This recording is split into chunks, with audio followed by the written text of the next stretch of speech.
โอเคสบายดีเนาะวันนี้ค่อยจะมาแนะนำการใส่รหัสเนาะในไฟล์เอกสาร PowerPoint 2016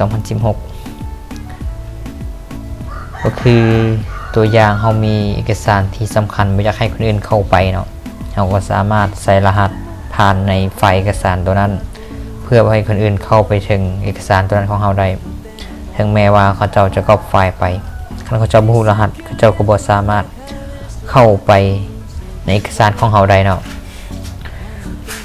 โอเคเดี๋ยวจะมาให้เบิ่งตัวอย่างเนาะเดี๋ยวนี้ค่อยได้เกียมตัวนี้ไว้แล้วเอกสารโอเคตัวนี้ค่อยจะมายกให้เห็นเลยก็คือ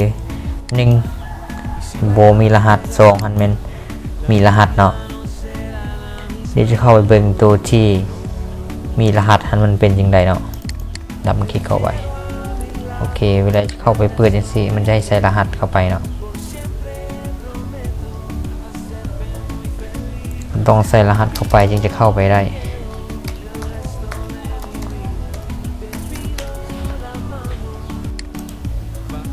โอเค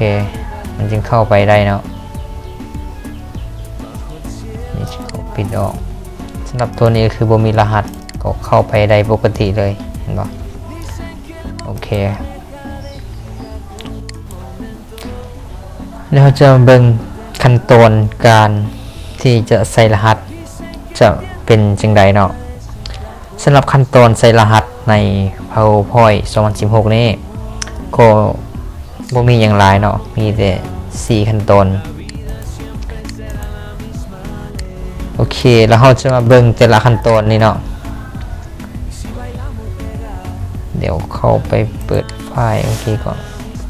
ไฟล์ตัวนี้เนาะไฟล์ตัวที่บ่มีรหัสเถอะนี่เข้าไปปึ๊บแล้วค่อยจะมาใส่รหัสในไฟล์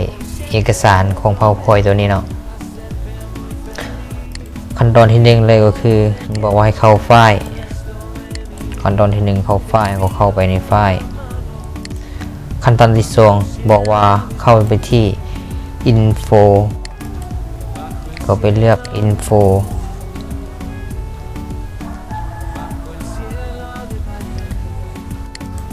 แล้วมาขั้นตอนที่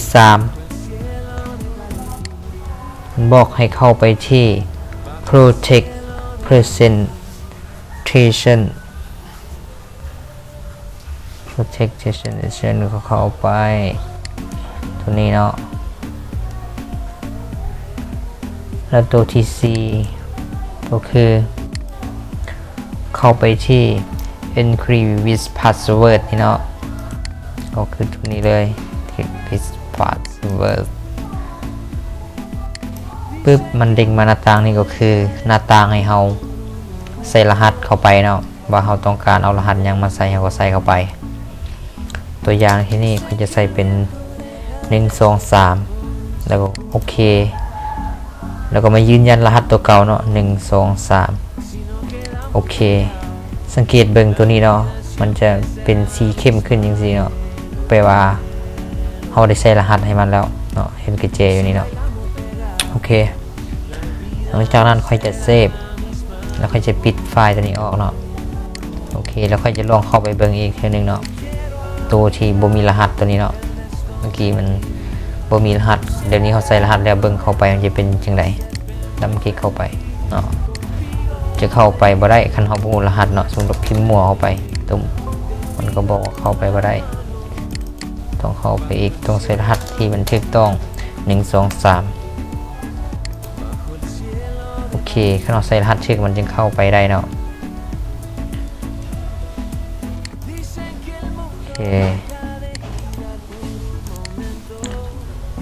โอเคสำหรับคลิปนี้เนาะก็จะขอจบเพียงเท่านี้เนาะอย่าลืมกด